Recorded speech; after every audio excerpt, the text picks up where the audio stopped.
Today, we move on to the next topic that David Crystal raises in his book. That is 5 broad internet using situations. So, what do you mean by internet using situations? That is, we rely on internet for many purposes.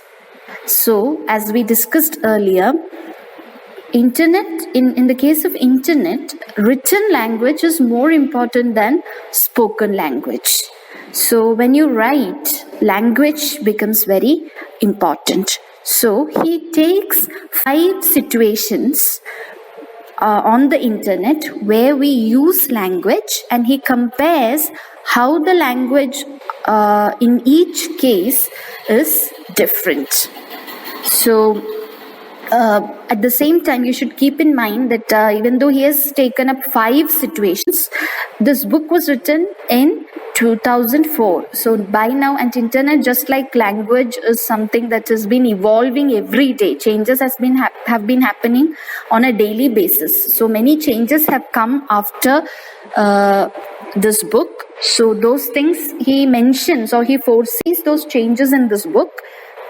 But at the same time, maybe now we cannot just restrict or limit that those situations to 5. Now it might be more, but since this is our core book and he mentions 5 broad situations where language is used in different ways, we are taking that up, each one of them in this presentation. So first situation is that of electronic mail, which is abbreviated as email. And please remember that E in email is always in lowercase. It is never capitalized. So what is the importance of email? Electronic mail, we can say the definition is how it is the use of computer systems to transfer messages between users. So we convey messages through email, one user to another user. So with regard to this paper, another thing that I want you all to keep in mind is you have to be careful about the keywords you use. You should not use general words. That is, you should not say like, what is email? Transfer messages between people. That is also a correct definition. But more than that, if you use such terms like more computer related, technology related terms like users, it will fetch it. Your answer will look good. Okay, so instead of such general words which generally people use, when you learn a paper like this, you must learn to use such terms, technological terms which suit the purpose more than the general terms. Okay, so coming back to the definition. So it is transfer of messages between users. Mostly we all have private mailboxes, and even for official purposes we have private mailboxes. So private doesn't really mean informal. It is like everyone, each department, each institution has one mailbox, which is like mostly the information is conveyed transferred between 2 users. So like many people cannot see it as such unless you share the password. So that is one difference of email with chat groups. In a group, many people can see it at the same time, but in the case of email, it is more or less restricted to a few people. And when you compare email with the World Wide Web, the internet as such, of course, internet is a broader thing. Email is just one benefit of internet. Actually speaking, if you take a data like how many people use the internet as such for purposes other than email, it will be very less compared to those who access internet for the purpose of mail. Many times you use internet for checking your mail. You might have to send messages to others. Maybe most of you might have used internet for the first time, even for that purpose, to create a mail ID and things like that. So that is one foremost function of internet. That is one thing. And you use email not just for formal communication, you can use the same email for informal communication also. Sometimes your contact list will contain family, friends, colleagues, business associates, everyone at the same place.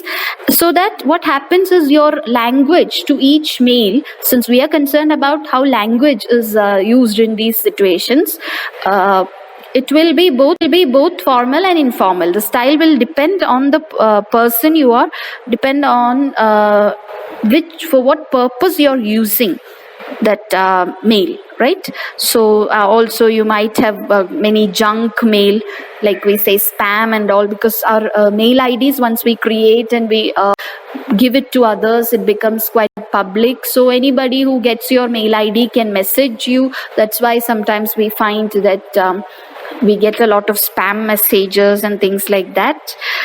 For the junk mail or spam mail, again, language is why that we are mentioning that is because there also the language, we are very familiar with the kind of language in spam mails, which helps us decide whether it is genuine or not. Then the length will be different mail. Sometimes the mail you write to friends would be very long, whereas formal mails will be very short. So such things are there to be considered with regard to e-messaging, our audience, the purpose for which we are sending, and all these things decide on the language of email. The next situation that David Crystal talks about is chat groups. So that is something that we are quite familiar with, chatting and all these things because of WhatsApp. But here, there also, WhatsApp also, we have groups, right, to chat with. But here we are talking of public chat groups. Most don't know whether you're familiar with Yahoo Messenger and all. It was there at one point of time, which is discontinued now. But there, if you select the Messenger, you can have personal chats, and also you have a public chat where you can just enter the chat room, and sometimes you will see people just chatting. Sometimes people will message you personally. If interested, you can chat with that person. So such public chat rooms are available. Even topic wise, some chat rooms are divided based on your interest. You can join a chat group and discuss with like-minded people. So the definition of chat group is the groups which enable continuous discussion on particular topics for interested users. Another example we have is internet relay chat. That is one public room which allows people to chat on topics of their interaction, right? Interaction that happens in chat groups. The interaction can be of two types: synchronous and asynchronous. So these are again technical terms which you have to understand the right meaning. Already in the last class about this book, I discussed about real-time communication. So please understand its meaning. Real-time communication means, as I told you, simultaneously, the moment you are typing, another person can read it and reply to you. So a communication is happening. The distance doesn't affect at all, distance or time or whatever. So that is real-time communication. So synchronous and asynchronous is also something like that. Synchronous is real-time conversation in chat room. So that is mostly what happens. Like if you type a message, your name will appear. That is why it's called named chat. And once you chat, you always find it surprising that you got 10 minutes, but in that 5 or 10 minutes itself, you might have exchanged around thousands of messages. So it happens very fast. So the screen is permanently scrolling, moving as you type the messages, each of you. So one example, as I told you before, internet relay chat, IRC. This is another thing that I want to bring to your attention. Please also learn the abbreviations and full form of the terms related to technology that you come across while studying this paper, because you may also get questions asking you to expand abbreviations. Okay. Okay, so that is synchronous. Now, asynchronous, just opposite, because it is in a chat group. The other person can reply, but here sometimes that also happens in WhatsApp and all. You may not reply immediately. The other person is not online, so the communication doesn't happen in real time. In the sense, the other person won't respond at the same time. So the chat gets stored. That is why it's called stored interactions. So anytime you want, you can just, whenever you are free, you just go and browse through the chat, right? So this in public chat groups also it is available, such interaction, so that upon demand you can access those chats. So examples here for that is in 1980 there was this platform called Bulletin Boards, where it was such a chat group. Then Usenet, which is mainly which caters to news groups. Then mailing list, which is listserv. So all these are examples of asynchronous interactions or chat. Now the chat groups, again we can divide them into 4 types: global, local, moderated and uncontrolled. So you can decide the character of a chat group, whether it contains members globally, that is whether it's open to people anywhere in the world to receive messages, so that is global. Now if it's just restricted to a country or region, it's called local. So then sometimes it can be moderated, it might have admins, right? So it fits, so because an owner or editor kind of filters the messages. And then the last category is uncontrolled, where you don't have any restrictions at all. So these are the different types of chat groups available. So here again our concern is, how will the language be different in each scenario?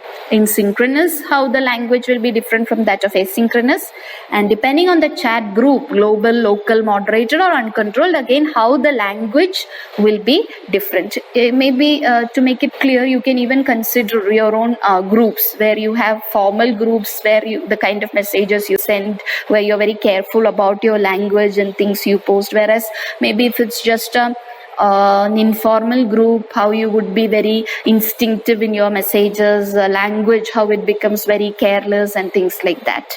So how this technology affects the use of our language, the style of our language is what David Crystal is trying to. Another situation that is discussed is virtual worlds. So virtual worlds, we already know, right? Digital or through the situations that are created in the digital world, where we can see characters emerging and things like that. So here it refers to imaginary environments where people enter to engage in text-based fantasy and social interaction. So one example would video games and things like that, where players can sometimes take on the form of particular identities. You can be the character when you play the game, so that you can explore, other in your the normal life, the things that you're not able to do, you can satisfy that using this virtual world. You can explore fantasy or imagination, whatever you want to do, adventure. You can interact with other participants. Sometimes your own face will appear there if you want, or you can at least opt the gender that you like. All these things are there. So earlier there was this notion of MUD, which means multi-user dungeon, DUNGEON. Which actually refers to a role-playing adventure game which was developed in 1970s. That role-playing adventure game had its name Dungeons and Dragons. So mostly in our fantasy world, that is what we like, because right from childhood we hear a lot of stories about dragons, how heroes defeat the dragons. So we want to be such heroes, right? So such things are satisfied by this virtual world. So that is why this adventure game became famous, and that name was taken to for this abbreviation, multi-user dungeon. later on these MUDs were also used for elaborate chat sessions among many people. So that is why it got its name, multi-user domain or dimension. So along with that, many multimedia elements were added like sound and video. So it became more appealing to the players. And then as we know, the avatars began to appear, like maybe sometimes it can be the favorite heroes that we like Spider-Man or things like that.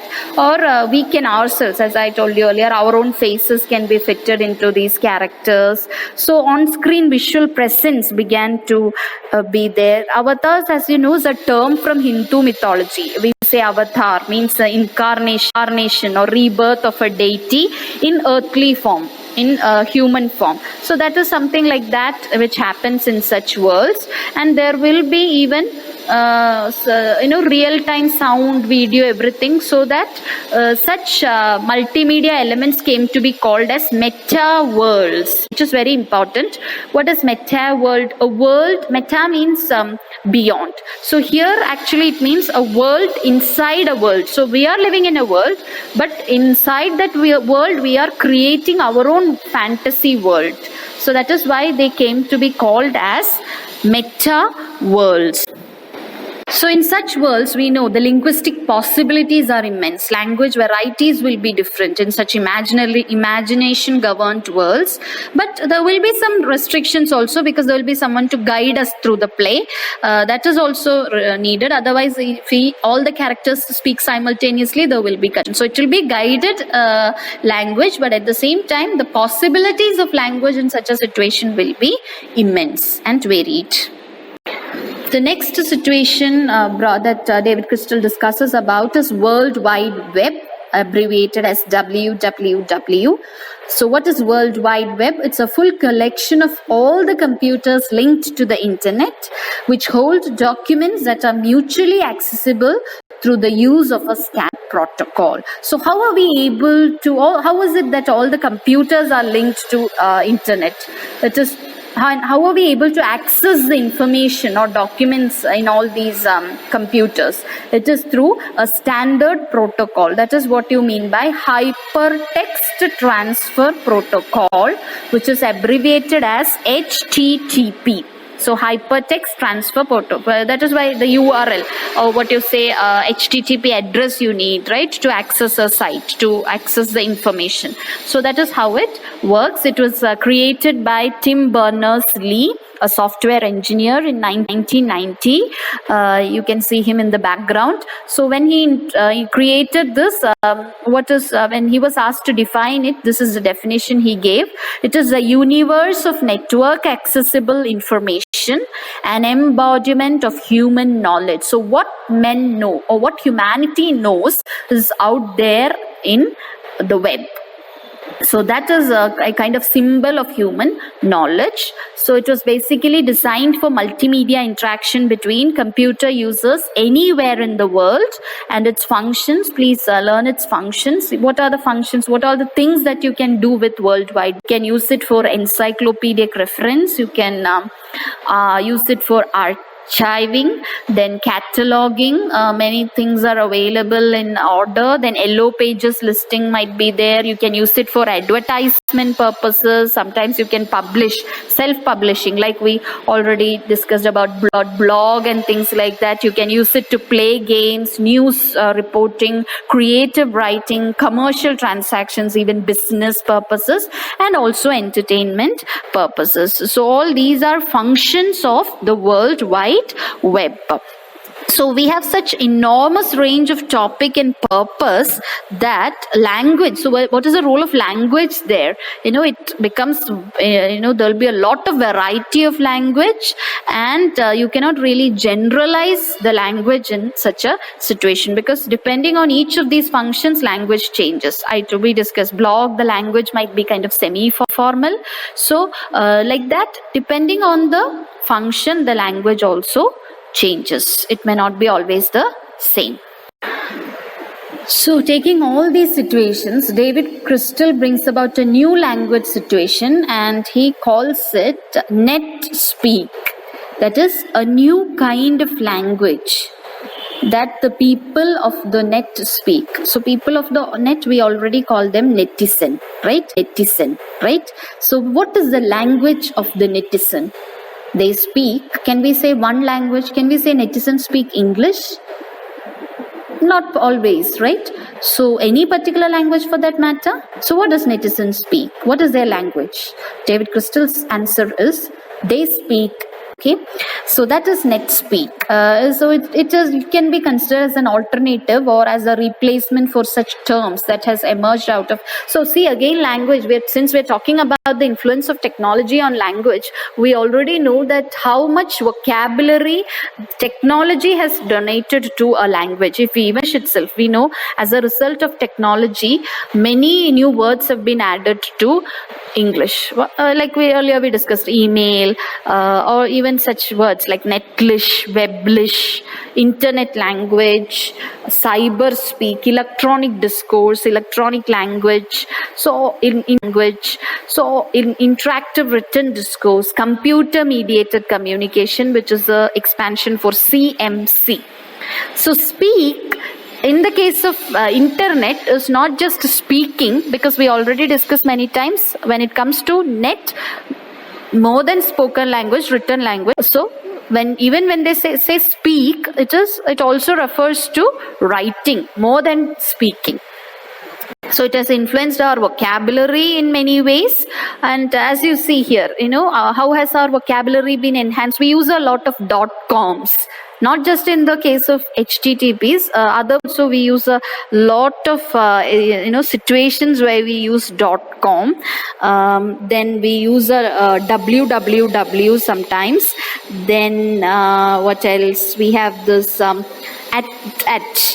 the rate of in the technological context actually refers to a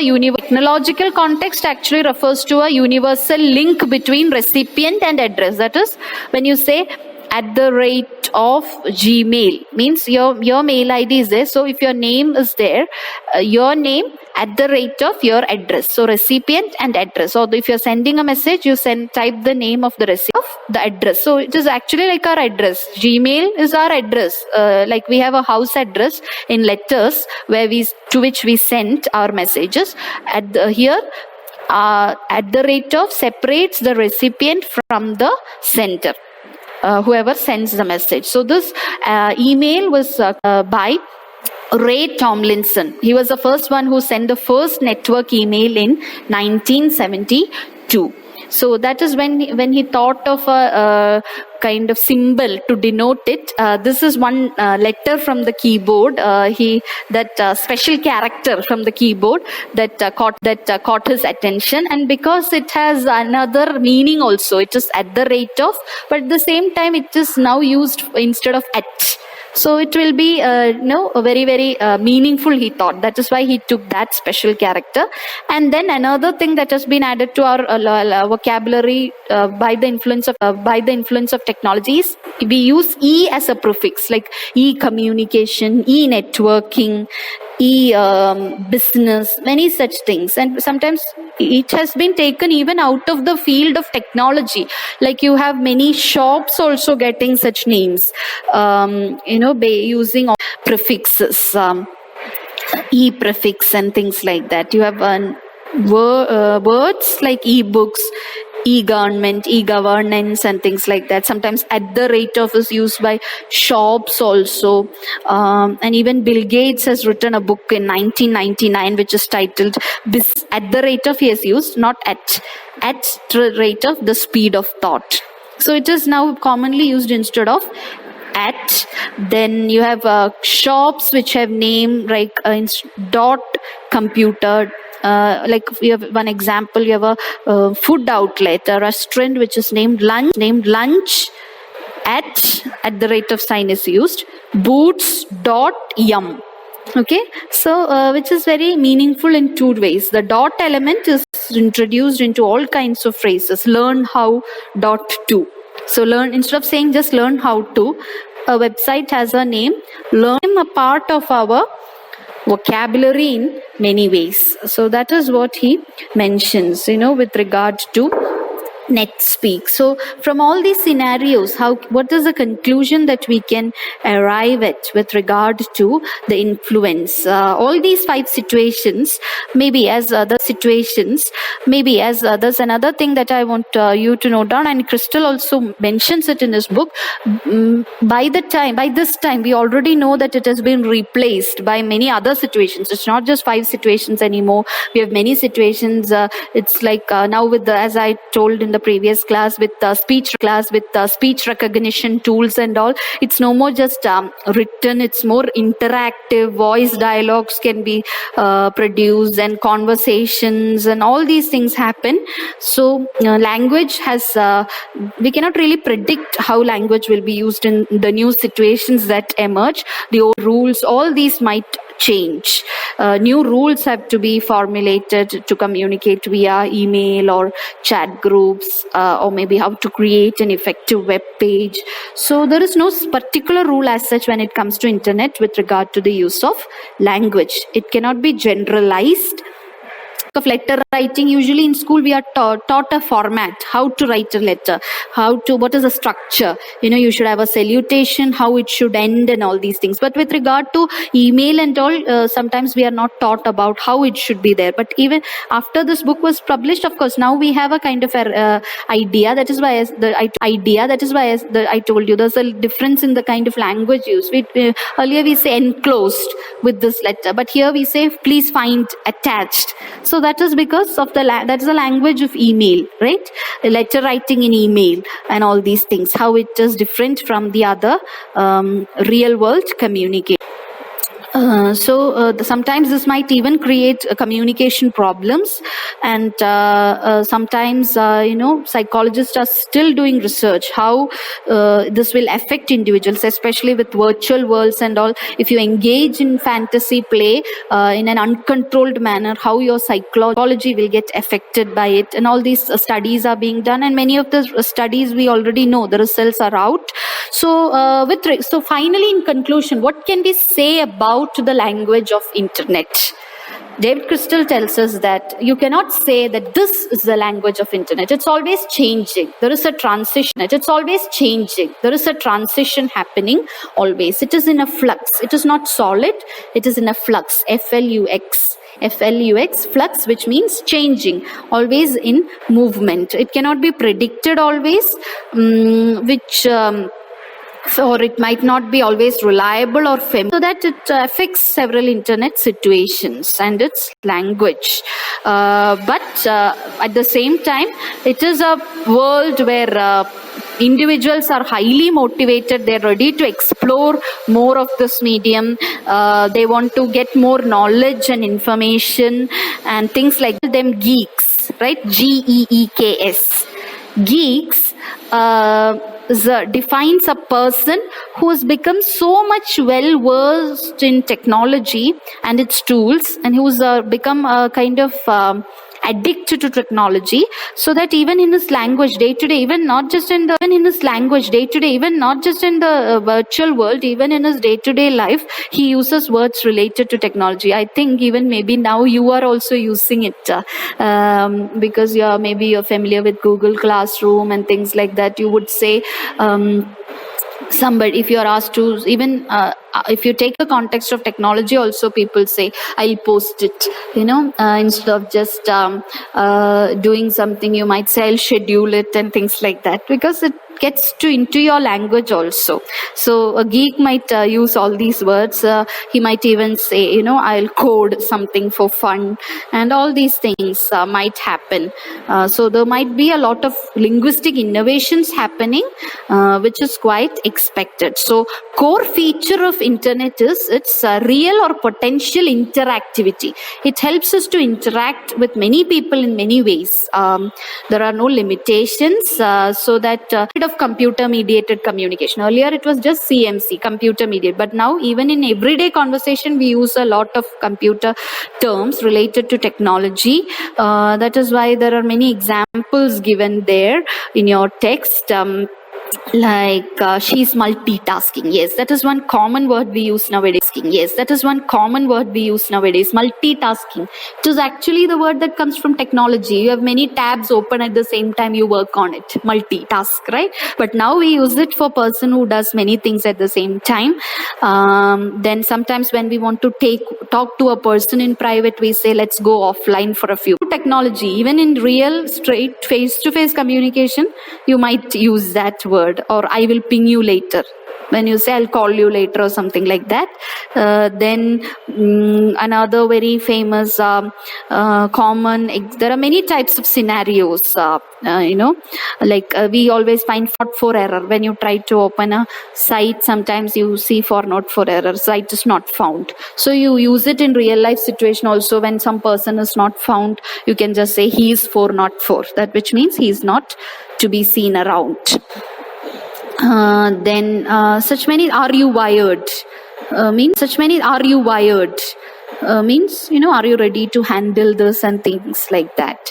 So it was usually generally used by programmers, which is called special vocabulary, but now it has been spilled over to the everyday speech, and even this punctuation, not just words, even punctuation. We didn't leave that. Dot also we have taken into our or E also we have taken into our daily conversation, and it is also the so prefix dot and .com, the suffix is also part of many domain names. So domain names means where it belongs. Like sometimes if you have a domain name .vimla.edu means the domain or the where it belongs, that's the address, it belongs to Vimla College. So like that you have such domain .edu.